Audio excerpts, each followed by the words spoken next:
Listen closely, because what happened inside Dior Paris wasn't just fashion drama. It was a quiet exile. Meghan Markle, once courted by luxury, just got blacklisted. When Meghan Markle touched down in Paris, she wasn't simply visiting, she was staging a return. Her team called it a private fashion trip. But inside Dior's marble offices, staff had already been briefed. No meetings, no fittings, no exceptions.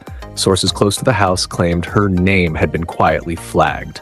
A note circulated weeks earlier, advising no unscheduled appearances from the Duchess. All inquiries through legal. Still, Meghan arrived confidently, insisting she had an appointment for a couture session. But the list said otherwise. No entry, no reservation, and certainly no collaboration. What was meant to be a private reconnection turned into a polite, silent rejection. Within hours, whispers began circling through Paris's fashion corridors. Dior had turned her away. It wasn't public yet, but in fashion, word travels faster than press releases. People inside the building described the scene as frosted calm. No shouting, no scandal, just formality. Dior's communications lead stepped forward, confirmed there was no appointment, and wished her a pleasant day. For Meghan, it was more than inconvenience. It was humiliation from the very house she'd been chasing for months. Insiders later revealed her team had pitched multiple partnership ideas, everything from an ambassador deal to a modern Diana campaign. The proposals were glossy, ambitious, designed to position her as Dior's new symbol of legacy and rebellion. But inside Dior, the message didn't land the way she hoped. One executive allegedly said, "We dress legends, we don't create them from controversy." After that, her name vanished from Dior's contact lists. That polite rejection was simply the final act of a decision already made. Days later, the receipts surfaced. Leaked communications showed Meghan's outreach to Dior had been ongoing for months. Her final proposal reportedly included a statement comparing herself to Princess Diana's elegance, reimagined for a new generation. That was the breaking point. Dior's board didn't want a PR storm. They wanted distance. Behind closed doors, they voted to blacklist her from all pending collaborations, a move later mirrored by several other luxury labels. Then came the twist. As Dior executives tried to keep the matter private, social media lit up with sudden praise for Meghan's Dior style. Influencers repeated identical lines, identical hashtags. Dior's internal investigators traced it back to agencies tied to Meghan's PR network.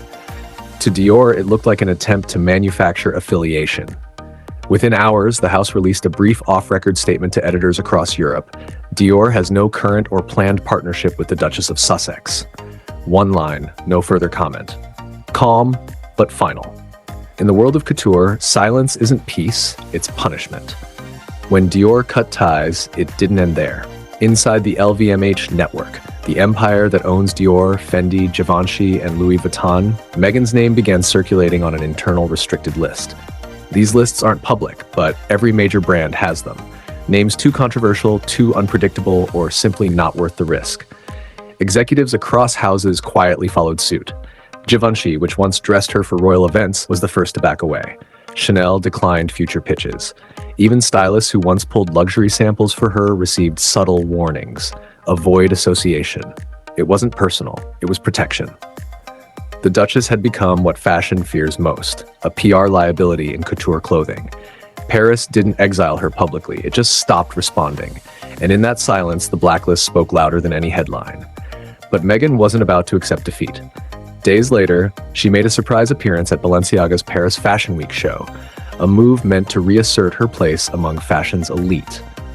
The cameras clicked, the lights flashed, and for a moment it looked like her redemption arc had arrived. Except it hadn't. Insiders at the show said the energy shifted the moment she walked in. You could feel the air freeze, one stylist whispered. Editors kept their distance. Designers turned politely cold. The applause that followed her entry was polite, not powerful. And while the photos looked glamorous, those who were there described it as awkward theater.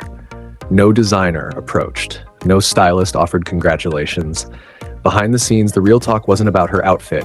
It was about how far she'd fallen from fashion's inner circle. The cameras caught her smile. Paris caught the silence. Backstage at Balenciaga, whispers began to spread, the kind Paris never forgets. Stylists and assistants traded quiet comments about the Duchess. Not about her dress or her hair, but something far less forgiving. One source mentioned a heavy scent. Another said too much perfume, like something was being covered. Whether true or exaggerated, it didn't matter. In fashion, gossip spreads faster than fragrance. By the time the after-party ended, the talk had left the building. Within hours, staffers from multiple brands were exchanging messages about it. Some dismissed it as cruel chatter.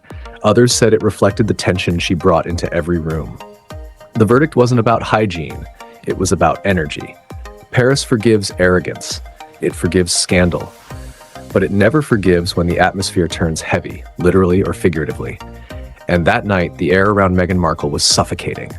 Then came the moment that turned unease into outrage. After leaving the show, Meghan was seen filming near the Pont de l'Alma tunnel, the same tunnel where Princess Diana's life ended. Her team claimed it was just a scenic drive. But the city didn't buy it. For a woman who had publicly compared herself to Diana, the choice of location felt intentional.